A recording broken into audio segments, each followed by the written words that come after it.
മുഖ്യമന്ത്രി ഇപ്പോഴും CPMന്റെ നേതാവെന്ന നിലയിൽ നിന്നു മാത്രമാണ് കാര്യങ്ങളെ നോക്കിക്കാണുന്നത് എന്ന അറിവാണ് കേരള ജനതയ്ക്ക് ഇന്ന് തിരുവനന്തപുരം പ്രസ് ക്ലബ്ബിൽ നടത്തിയ പത്രസമ്മേളനത്തിൽ നിന്നും ബോധ്യമായത്. മുല്ലപ്പെരിയാറിൻ്റെ കാര്യത്തിൽ സർവകക്ഷി യോഗം വിളിക്കില്ലെന്ന നിലപാട് സമവായത്തിനെതിരെയുള്ള അദ്ദേഹത്തിൻ്റെ നിഷേധാത്മകമായ സമീപനമാണ് തുറന്നുകാട്ടുന്നത്. അദ്ദേഹത്തിന് ഇക്കാര്യത്തിൽ രഹസ്യ അജണ്ട ഉണ്ടെന്നും അത് കേരള ജനതയുടെ താൽപ്പര്യങ്ങൾക്ക് വിരുദ്ധമാണെന്നും ഇത്തരം പ്രഖ്യാപിത നിലപാടുകളിലൂടെ അദ്ദേഹം കേരള സമൂഹത്തെ അറിയിക്കുന്നു. ജനങ്ങളുടെ മുഴുവൻ മുഖ്യമന്ത്രിക്ക് ജനതയെ മുഴുവൻ ബാധിക്കുന്ന കാര്യങ്ങളിൽ ഇത്തരം ഏകാധിപത്യ നിലപാടുകൾ സ്വീകരിക്കാൻ പറ്റില്ല. അത് പൊതുജനം അധികനാൾ സഹിക്കില്ല. മുല്ലപ്പെരിയാറിൽ സംഘർഷമുണ്ടാകും എന്ന് ഓരിയിടുന്നത് പണ്ട് ചെന്നായ് വരും എന്ന് കഥയെയാണ് നമ്മളെ ഓർമ്മിപ്പിക്കുന്നത്. അദ്ദേഹത്തിൻ്റെ പ്രഖ്യാപിത നിലപാട് തുടർന്നു കൊണ്ടുപോകണമെന്ന ഒരൊറ്റ ലക്ഷ്യമാണ് അദ്ദേഹത്തിനുള്ളത്. അത് സാധൂകരിക്കാൻ അദ്ദേഹം തമിഴ്നാടിൻ്റെയും സുപ്രീം കോടതി വിധിയുടെയും വിദഗ്ധ സമിതിയുടെ അഭിപ്രായത്തിൻ്റെയും മറ തേടുന്നു.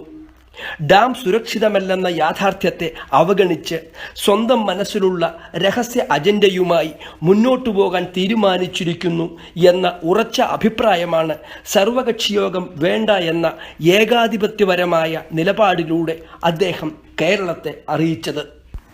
അതോടൊപ്പം ചേർത്തു വായിക്കേണ്ടതാണ് ധർമ്മടത്തുണ്ടായ ഇലക്ഷനോടനുബന്ധിച്ചുള്ള കലാപങ്ങളെക്കുറിച്ച് പത്രപ്രവർത്തകർക്ക് അദ്ദേഹം നൽകിയ ആഖ്യാനം. ഒരു പ്രാദേശിക മാർക്സിസ്റ്റ് നേതാവ് അദ്ദേഹത്തിൻ്റെ അണികൾക്ക് നൽകുന്ന ഒരു പാർട്ടി ക്ലാസ്സിലെന്ന പോലെയാണ് ഈ അക്രമങ്ങളെ വളരെ ലാഘവത്തോടെ ബ്ലാക്ക് ആൻഡ് വൈറ്റിൽ അദ്ദേഹം ചിത്രീകരിച്ചത്. അദ്ദേഹം വരച്ച പോലെ അദ്ദേഹത്തിൻ്റെ പാർട്ടിക്കാർ മുഴുവൻ വെളുത്ത നിറത്തിലും എതിർകക്ഷി കറുത്ത നിറത്തിലും ആണെന്ന വിവരണം വിഴുങ്ങാൻ മാത്രം വിവരമില്ലാത്തവരല്ല കേരളത്തിലെ പ്രബുദ്ധരായ ജനങ്ങൾ.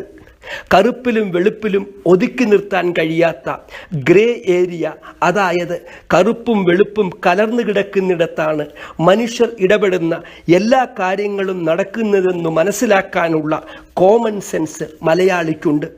അങ്ങ് നടത്തിയ വൈറ്റ് വാഷിംഗ് വഴി കേരള ജനതയെ അങ്ങയുടെ നിലപാടുകളുടെ ആരാധകരാക്കാമെന്ന് കരുതി അങ്ങ് ഇനിയെങ്കിലും സമയം പാഴാക്കരുത്. ധർമ്മടത്ത് നടന്ന അക്രമത്തെക്കുറിച്ചുള്ള മുഖ്യമന്ത്രിയുടെ പരിപ്രേക്ഷ്യം ഒരു കാര്യം മലയാളി സമൂഹത്തോട് ഉറക്കെ പറയുന്നു: രാഷ്ട്രീയ കലാപങ്ങൾ ഇവിടെ ഈ മുഖ്യമന്ത്രിയുടെ കാലത്ത് അവസാനിക്കാൻ പോകുന്നില്ല. അത്തരം കലാപങ്ങളെ എൻ്റെ പാർട്ടി എതിർ പാർട്ടി എന്ന രീതിയിലെ ഈ സർക്കാർ കാണുകയുള്ളൂ. കേരളത്തിൽ സമാധാനം നഷ്ടപ്പെടാൻ പോകുന്ന ദിനങ്ങളാണ് വരാൻ പോകുന്നത് എന്നതിൻ്റെ മുന്നറിയിപ്പാണ് മുഖ്യമന്ത്രി നൽകിയ വിവരണം.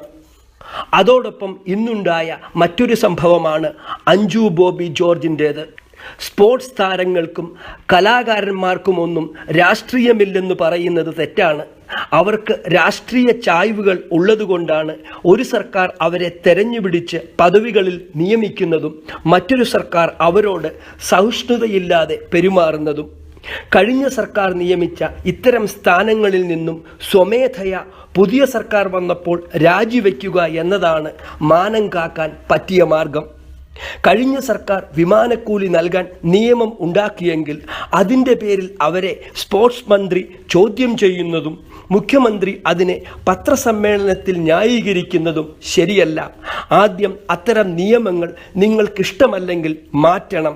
അതിനുശേഷം അവർ ഈ പ്രവൃത്തി തുടർന്നാൽ നിങ്ങൾക്കത് ചോദ്യം ചെയ്യാം. പ്രതികാര ബുദ്ധിയോടെയുള്ള ഒരു പ്രവൃത്തിയായി മാത്രമേ ഇതിനെ സാധാരണ ജനങ്ങൾക്ക് കാണാൻ കഴിയൂ. ജനങ്ങളുടെ മുമ്പിൽ ഇത്തരം നാണംകെട്ട പ്രദർശനങ്ങൾ ഒഴിവാക്കാൻ ഏറ്റവും അഭികാമ്യമായത് പഴയ സർക്കാർ നൽകിയ സ്ഥാനങ്ങൾ രാജിവെച്ചൊഴിയുക എന്നതു മാത്രമാണ്.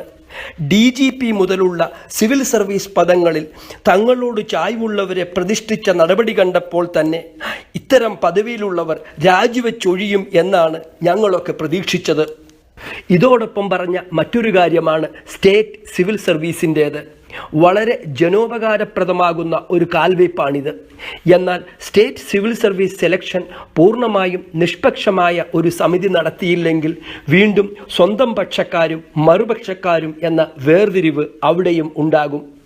സ്വന്തം പാർട്ടിയിൽ നിന്നുള്ള സ്പീക്കർ പ്രതിപക്ഷത്തോട് കാണിക്കുന്ന നിഷ്പക്ഷതയെങ്കിലും ഇത്തരം സമിതികൾക്ക് ഉണ്ടാവണം എന്നതാണ് ഞങ്ങളുടെ ആവശ്യം. അതുപോലെ പ്രതികാര സ്ഥലം മാറ്റങ്ങളെക്കുറിച്ചുള്ള പരാമർശവും നമ്മൾ കേട്ടു. കേരളത്തിൽ നിഷ്പക്ഷത പുലർത്തേണ്ട സിവിൽ സർവീസിനെയും അതിൻ്റെ കീഴിൽ പ്രവർത്തിക്കുന്ന ഉദ്യോഗസ്ഥ വൃന്ദത്തെയും രൂക്ഷമായ രാഷ്ട്രീയ വൽക്കരണത്തിലേക്ക് നയിക്കരുതെന്നും അതുവഴി അവരെ ജനവിരുദ്ധരാക്കരുതെന്നും ആണ് ഞങ്ങളുടെ അഭ്യർത്ഥന.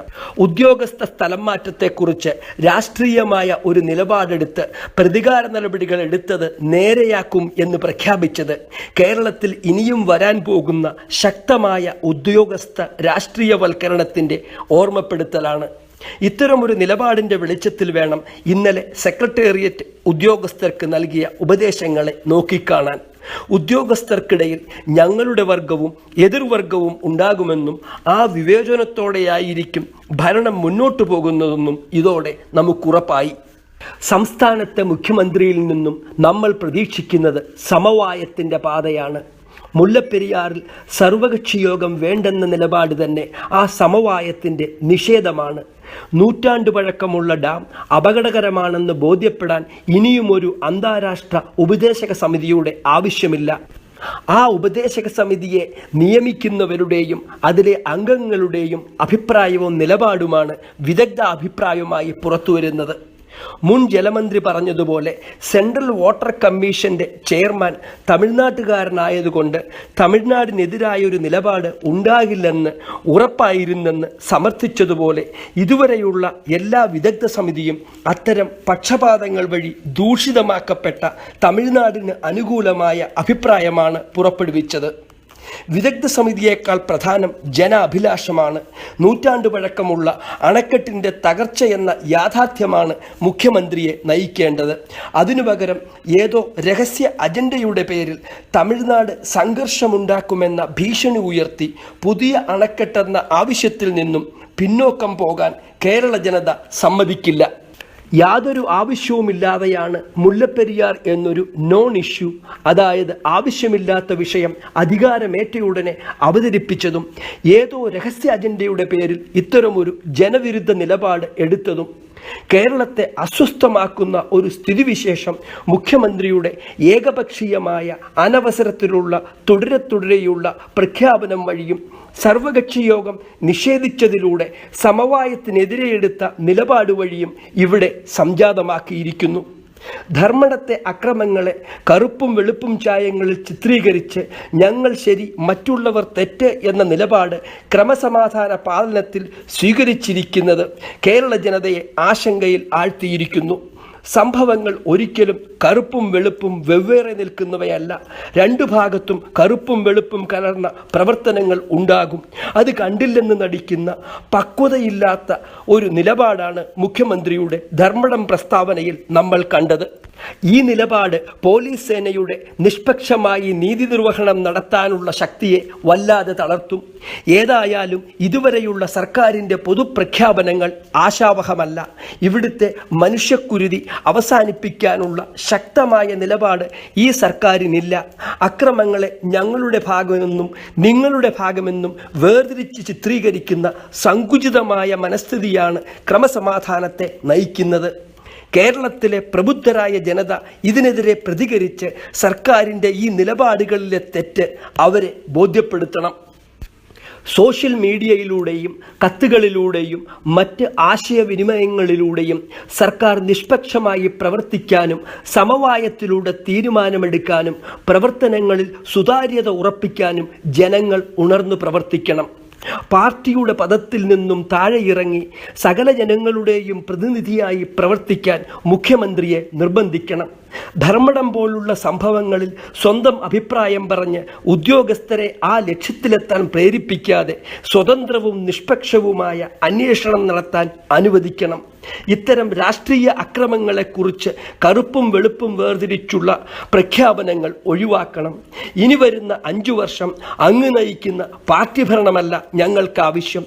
എല്ലാ ജനങ്ങളെയും ഒരേ കണ്ണോടെ കാണുന്ന സഹിഷ്ണുതയുടെയും സമവായത്തിൻ്റെയും പക്വമായ ദീർഘവീക്ഷണത്തിൻ്റെയും ഭരണമാണ് കേരള ജനത ആവശ്യപ്പെടുന്നത്.